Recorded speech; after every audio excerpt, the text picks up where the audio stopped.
თელავის იაკობ გოგებაშვილის სახელობის სახელმწიფო უნივერსიტეტში პროკურატურა შევიდა.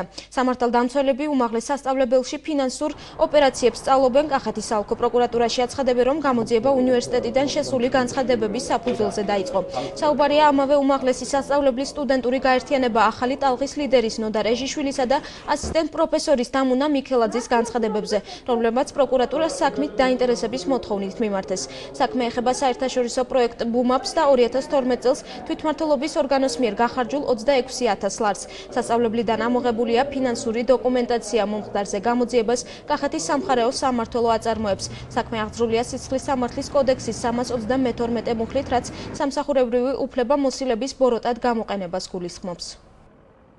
უნივერსიტეტში შემოსულია ნამდვილად პროკურატურა, ეს ორ საკითხია, რამდენადაც ჩვენთვის ცნობილია ორი განცხადება შესული პროკურატურაში. ერთი ეხება სტუდენტურ თვითმმართველობას, ეს არის სტუდენტური გაერთიანება ახალი ტალღის მიერ შეტანილი განცხადება და მეორე საერთაშორისო პროექტი BUMAPS ფინანსურ ოპერაციებს, რომელიც არის დამუნა მიქელაძის მიერ შეტანილი თუ არ ვცდები, შემოვიდა პროკურატურა, ამოიღო შესაბამისი დოკუმენტაცია, რაც ამ საკითხებს ეხებოდა და მიმდინარეობს საგამოძიებო პროცედურები.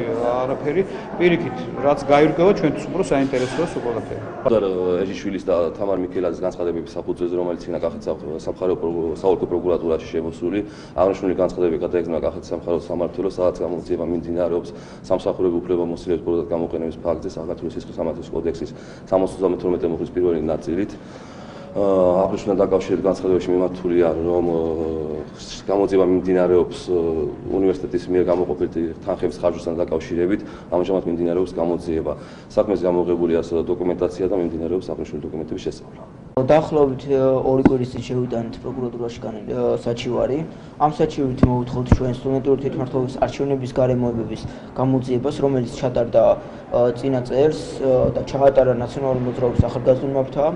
ჩვენ ასევე ვუთხოთ ამ თვითმმართველობის საქმიანობის ფორმირების გამოძიებას და იმ 26,000 ლარის გახარჯვის კონკრეტულ ანგარიშ ფაქტურებს, რომელი თანხაც გახარჯეს ამ თვითმმართველობამ ამ მათი არსებობის 8 თვის მანძილზე.